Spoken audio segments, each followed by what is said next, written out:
Hi, welcome to my laboratory. Today we have a lot to cover about wind turbines and the wind turbine competition. So here is the setup for the competition. There's going to be a 2-foot tall fan placed 8 feet away from the competitor's wind turbine. And the fan is going to be generating 5 newtons of force, this wind, as you can see. And then the winner of the competition is the person who generates the most electricity with their wind turbine. Alright, let's go on to the next phase. Alright, before we start talking about any designs for the machine, I think we should go over the basics just to refresh and kind of understand what this competition is really about. So, ideally, in a perfect world, the 5 newtons from the fan would transfer completely to the 5 newtons in the turbine. The input would be 5 newtons, the output would be 5 newtons. That's not possible though, because that's a perpetual motion machine. So really this competition is about who's the most efficient. And here's a sample competition scenario that I came up with. In this scenario, student A has the 5 newtons from the fan as the input and is able to keep 4.1 newtons from that. Student 2 is able to keep 3 newtons, student 3, 2.4 newtons, and first, second, third place. Now the question is, how is energy lost? Let's cover that next. Okay, now the first source of energy loss comes from air resistance. So imagine I'm in this fan, and it lets out one gust of wind. And this gust of wind, this column of air, as it moves forward, it's going to encounter more and more air resistance from the air in front of it.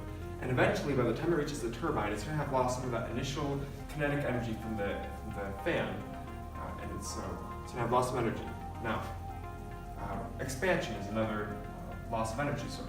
So, we have the initial fan, and imagine it releases a stream of air. Now, this fan, for this example, is 1 foot in diameter, and we're going to say that the turbine is also 1 foot in diameter. So, as the stream of air moves forward, it's going to expand, and so by the time it reaches the turbine, it might, for instance, have a diameter of 3 feet, which actually means that it would have 1/9 the speed that it originally had, and 9 times more area because diameter, the 9 times more.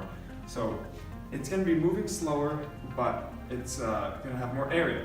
Now the loss comes from here and here. So really only 1/3 of it, of the gust of wind, made it to the turbine, because the other third is lost, didn't actually come in contact with the turbine on the top or the bottom. So that's a loss. Now, blade inefficiencies are also a source of energy loss. And well, it's as simple as the air comes through, and the fact that air passes through the turbine, all of this energy right here is completely lost. So that's inefficient right there, that's loss. Other minor and insignificant sources of energy loss are from the gears and turbines. And I say that's insignificant because everyone has to deal with that and there's really no way to fix it, so it's fine. And also heat and sound, those are very minuscule sources of energy loss, so they don't really matter. Now let's move on to the design.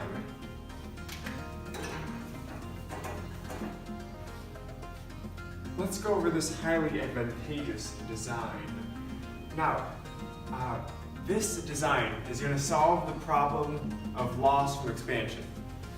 So remember the energy loss from expansion issue with the loss from the bottom to the top, because only the small this column of wind is actually hitting the turbine?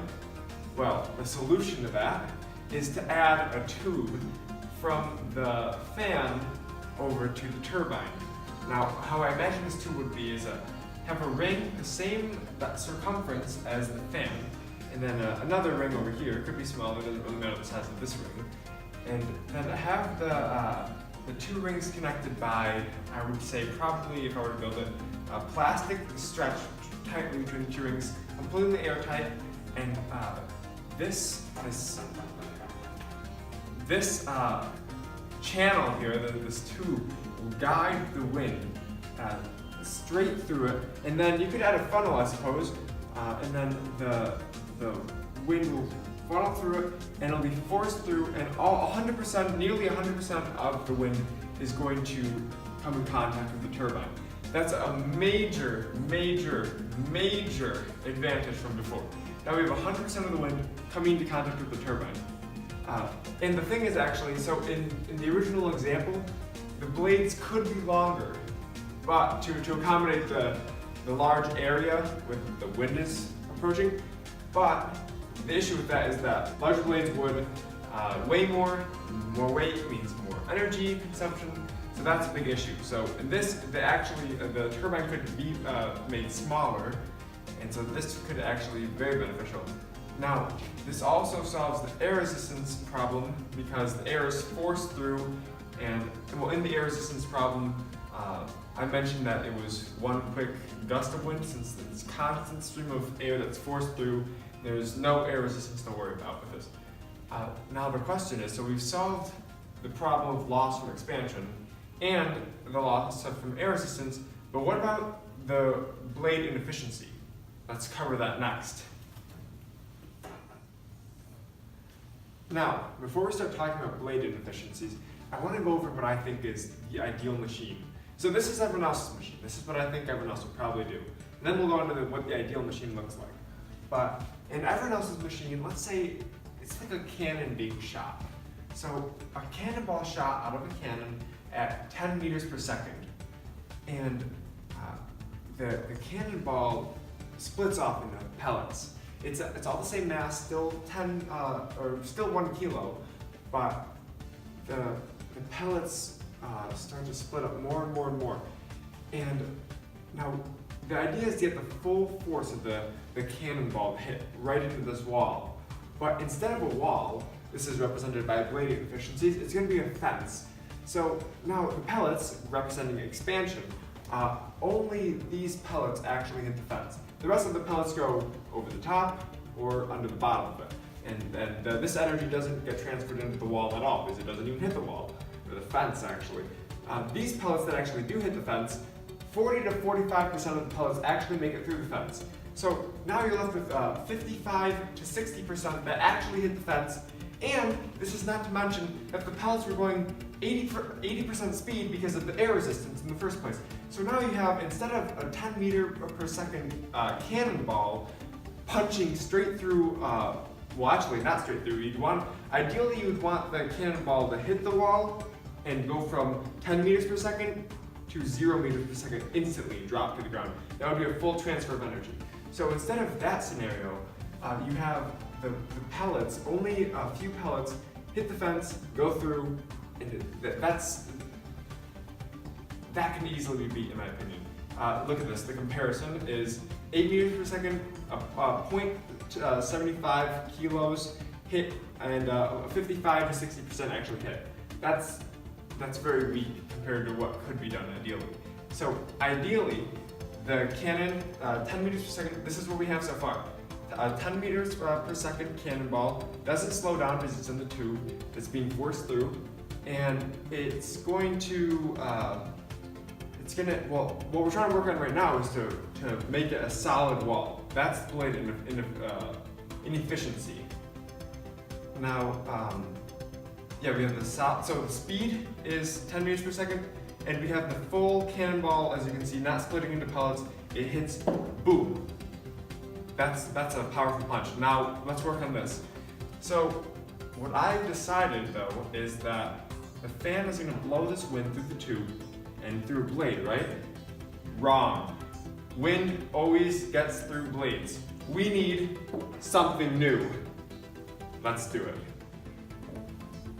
Behold, my new wind turbine design. It has nothing to do with the turbine with blades at all. And it would definitely win. This design does not break any rules, and it would absolutely win. Here's the idea. So, who needs blades? Whatever, right? Have a very, very heavy weight with all this potential energy on top of this pedestal, say, and it's on wheels. It's teetering on the edge. It's not going to fall yet, but it's just on the edge. A large sail on top, like a big sailboat or something. And it's right there, teetering on the edge. Now that fan gets turned on, and the gust of wind comes in, and it blows on that sail. And this heavy weight teeters over the edge, and it starts to fall. And the heavy weight keeps going down and down and down. And it pulls on this rope. Oh wait, it pulls on this cord. And the cord is attached to this very, very large gear. And so we're going to use this large gear to spin here's the turbine. And it's going to spin this tiny turbine. So it's going to lose force, but the weight's so heavy that it doesn't even matter. It could be 100 pounds, who cares? Very heavy weight, and it easily turns this tiny turbine really, really fast and with a lot of force, and all because of wind power. So this is a guaranteed win.